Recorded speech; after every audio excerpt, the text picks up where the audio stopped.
शाश्वत और सर्वद्रष्टा। भूत और वर्तमान के साक्षी के रूप में मैं सदा विद्यमान रहा हूं और भविष्य में भी मैं ही रहूंगा। मैंने सृष्टि का आदि देखा है और उसका अंत भी। युग, वर्ष, दिन और घंटे सब मेरे ही विराट रूप के अंश हैं। और उसी अंश से एक कथा जो मैं आपको सुनाने जा रहा हूं, उसका नाम है रामायण।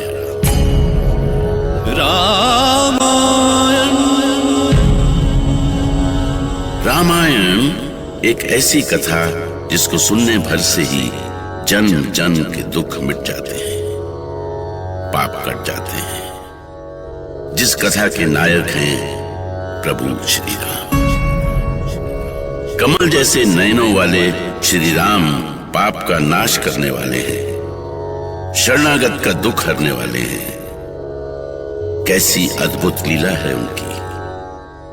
राम की जो लीला मैंने देखी है वो राम के जन्म से भी बहुत पहले आरंभ हो चुकी थी।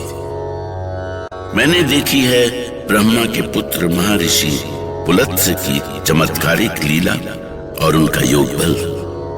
मैंने देखा है पुलत्स्य के पुत्र विशर्वा का तपोबल और साक्षी रहा हूं उनके पुत्र लंकापति रावण के उदय और अस्त का।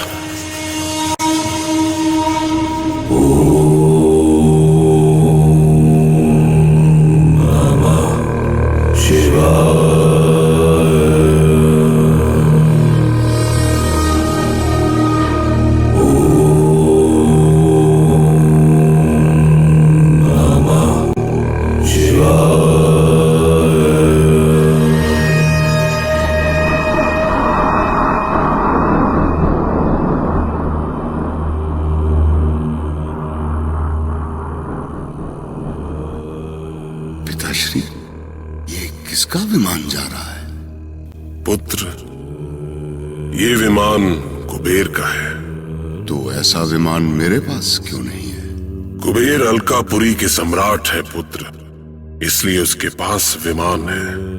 और विमान तो शासकों के पास ही शोभा देते हैं। एक भाई अलकापुरी का सम्राट बनकर विमान पर विचरण करे और दूसरे भाई की आश्रम में जीवन की साधारण आवश्यकता भी ना पूरी। ये कैसा न्याय है पिताश्री? अपने ही पुत्रों में ऐसा भेद क्यों किया आपने? ये भेद मैंने नहीं किया। कुबेर ने देवताओं को प्रसन्न करके धनपति का पद प्राप्त किया है। भले ही उसने देवताओं के चरणों पे गिरकर सत्ता प्राप्त की हो, पर मेरे पास शक्ति है और मैं शक्ति के बल पर सत्ता को छीन लेने पर विश्वास करता हूं। इसलिए अब कुबेर की सत्ता पर मेरा अधिकार होगा।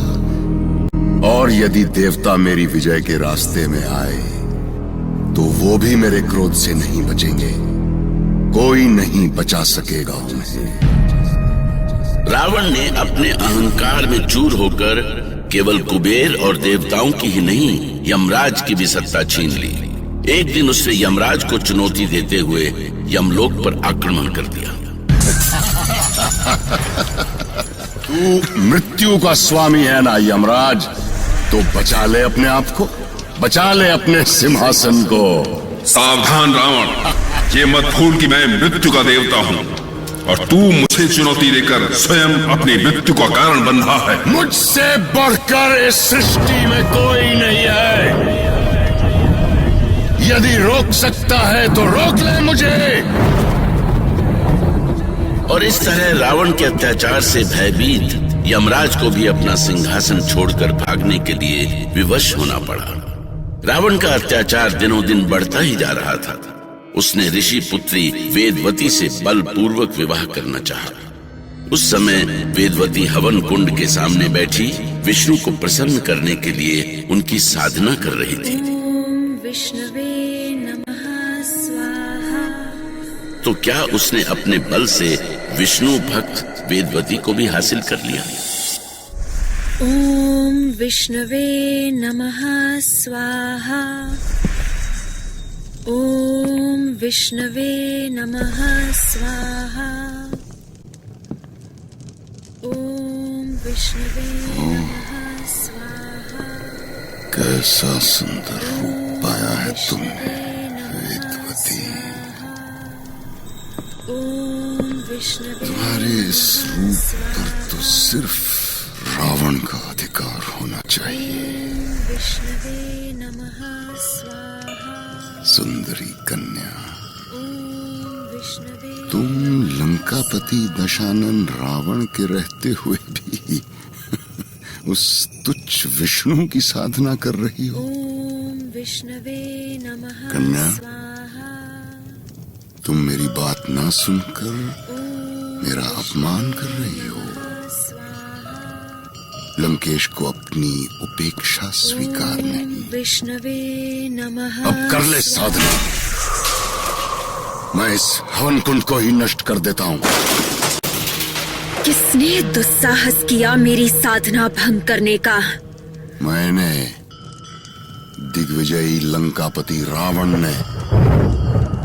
यदि अपना हित चाहती हो तो उस विष्णु की साधना छोड़कर मुझसे विवाह कर लो। मूर्ख, तुझे लज्जा नहीं आती ये बोलते हुए? तू अपनी बराबरी भगवान श्री हरि विष्णु से कर रहा है। तुझे पता है मैं उन्हें अपना पति मान चुकी हूँ। उस विष्णु में क्या ऐसा है जो तुम उससे विवाह करना चाहती हो पर मुझसे नहीं? मैं उससे भी अधिक शक्तिशाली हूँ। रावण, यदि अपना भला चाहता है तो यहाँ से चला जा। लगता है तुम्हें अपनी शक्ति दिखानी पड़ेगी।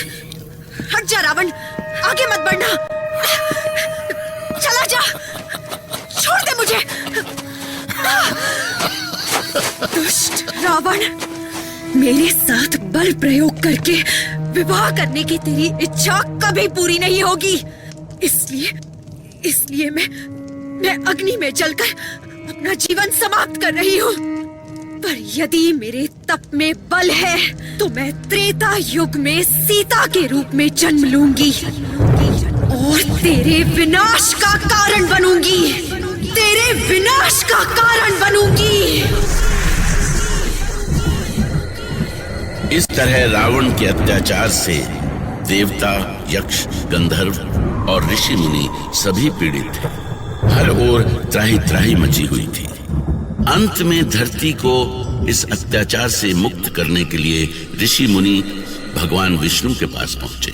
त्राहिमाम, रक्षा करे प्रभु, रक्षा करे। लंकापति रावण का अत्याचार दिनों दिन बढ़ता जा रहा है। उसके राक्षस सैनिक यज्ञ का विध्वंस कर रहे हैं, ऋषियों मुनियों की हत्या कर रहे हैं। प्रभु उस दुष्ट का अंत कीजिए, अंत कीजिए प्रभु, अंत कीजिए।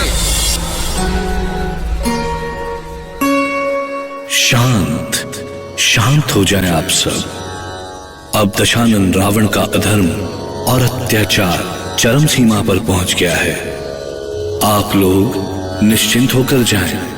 अब रावण का अंत निकट ही है। तथास्तु। अपने रथ के तले तीनों लोगों को रौंद कर भी रावण की युद्ध की भूख कम ही नहीं होती थी। उसने अयोध्या पर भी आक्रमण किया और अपनी अमरता के अभिमान में चूर होकर महाप्रतापी राजा अनरण्य का वध कर दिया।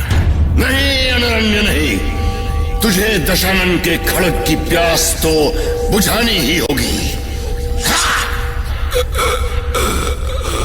हे अत्याचारी रावण, मैं सूर्यवंशी अयोध्यापति अनरण्य तुझे श्राप देता हूँ कि तूने मेरा जो रक्त बहाया है वही रक्त तेरी मृत्यु का कारण बनेगा। मेरे ही कुल में पैदा हुआ एक रघुवंशी तेरे राक्षस वंश का सदा के लिए नाश कर देगा। अनरण्य ने मरने से पहले रावण को श्राप दिया और यही श्राप रावण के अंत का कारण बना। रावण अजेय था। मृत्यु के देवता यमराज को पराजित करके वो अमर हो चुका था और अब उसका अंत बस तभी हो सकता था जब धरती पर स्वयं ईश्वर जन्म ले। राम